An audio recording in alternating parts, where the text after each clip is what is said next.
Hello friends, ఎలా ఉన్నారు మీరందరూ? ఇవాళ మనం తయారు చేసుకోబోయే రెసిపీ ఏంటో తెలుసా? పప్పుల పొడి. ఇలాగే ఇక్కడ నేను చెప్పిన విధానంలో చూపించిన కొలతలతో చేస్తే రుచి చాలా అద్భుతంగా ఉంటుంది. పర్ఫెక్ట్ పప్పుల పొడి తయారవుతుంది. మీరు ఇంట్లో ఒకసారి ట్రై చేసి ఎలా వచ్చిందో నాకు చెప్తారా? ఇదే విధంగా చేశారనుకోండి, కాస్త అన్నంలో నెయ్యి వేసుకొని ఈ పప్పుల పొడి వేసుకొని కలుపుకొని తిన్నారనుకోండి, రోజు ఇలానే తినాలి అనిపిస్తుంది. పప్పుల పొడి పర్ఫెక్ట్గా రావడానికి మీకు కొన్ని విషయాలు చెప్తాను. పప్పులు ఒక 50% వరకు రోస్ట్ చేసినప్పుడు కాస్త మెత్తగా అనిపిస్తాయి.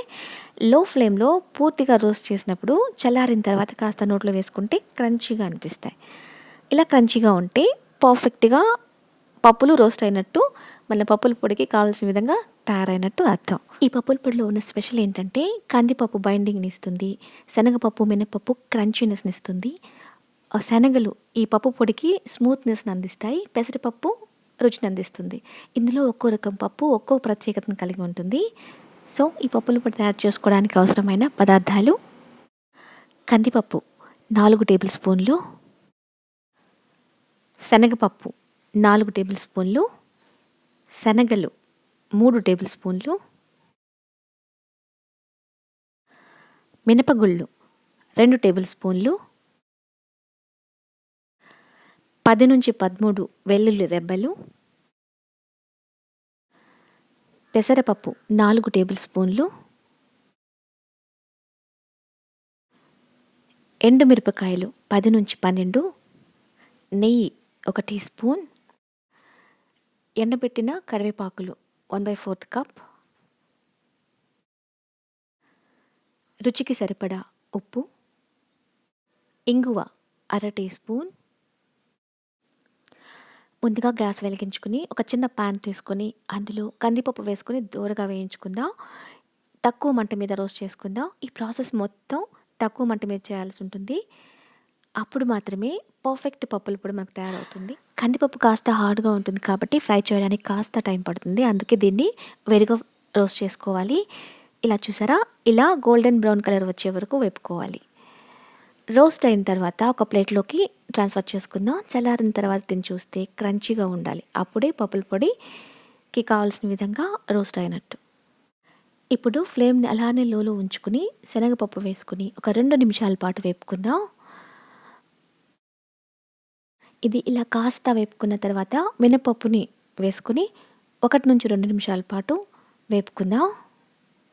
ఆ తర్వాత ఎండుమిరపకాయలను యాడ్ చేసుకుని రోస్ట్ చేసుకుందాం. మనం కందిపప్పుని అయితే ఎలా లో ఫ్లేమ్ మీద రోస్ట్ చేసామో అలాగే ఈ పప్పులను కూడా లో మంట మీద రోస్ట్ చేయాలి.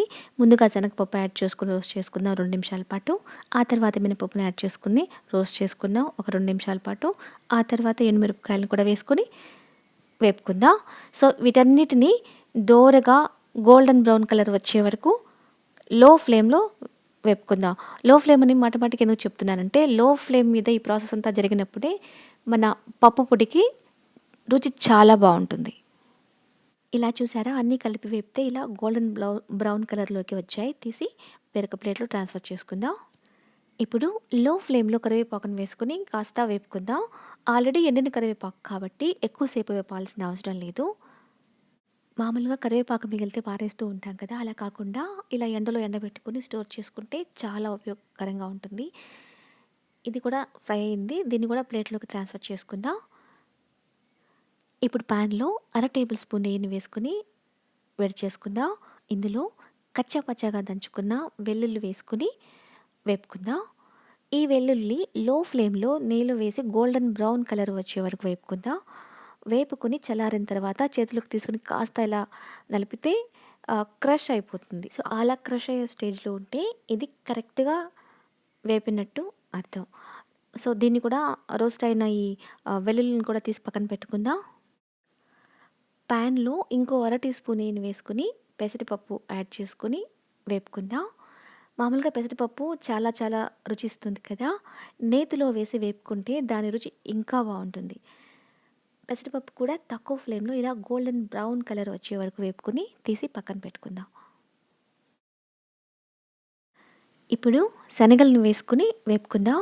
శనగలు కొంచెం సాఫ్ట్గా ఉండే పప్పు కాబట్టి దీన్ని కాస్త ఫ్రై చేసి యాడ్ చేసుకున్నట్లయితే పప్పుల పొడికి ఒక సాఫ్ట్నెస్ యాడ్ అవుతుంది. సో, చక్కగా రోస్ట్ అయి చల్లారిన ఈ పదార్థాలన్నింటినీ ఒక మిక్సర్ జార్లో వేసుకొని పౌడర్ చేసుకుందాం. ఇలా పౌడర్ అయింది.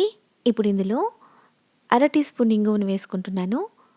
1 టీ స్పూన్ వరకు కూడా వేసుకోవచ్చు. రుచికి సరిపడా సాల్ట్ వేసుకుంటున్నాను. మళ్ళీ ఈ ఇంగువ, ఉప్పు వేసుకున్నాం కదా! ఇది కూడా పప్పుల పొడితో కలిసి బాగా మిక్స్ అయ్యే విధంగా ఒకసారి మళ్ళీ మిక్సీ పట్టుకుందాం. ఇలా చూసారా, మంచి కలర్‌లో మన పప్పుల పొడి తయారైపోయింది. ఇప్పుడు ఒక జల్లెడ తీసుకుని ఈ పౌడర్‌ని జల్లించుకుందాం. ఇలా జల్లించి తీసుకున్న తర్వాత పర్ఫెక్ట్ రుచిలో సాఫ్ట్‌గా ఉండి మన పప్పుల పొడి రెడీ అయిపోయింది. సో, ఇదండి మన పప్పుల పొడి తయారీ విధానం. మీకు ఈ వీడియో నచ్చినట్లయితే లైక్ చేయండి, షేర్ చేయండి. ఈ ఛానల్‌ని సబ్స్క్రైబ్ చేసుకోండి. ఇంకొక ఈజీ అండ్ టేస్టీ రెసిపీతో మీ ముందుంటాను. అంతవరకు ఉంటాను మరి.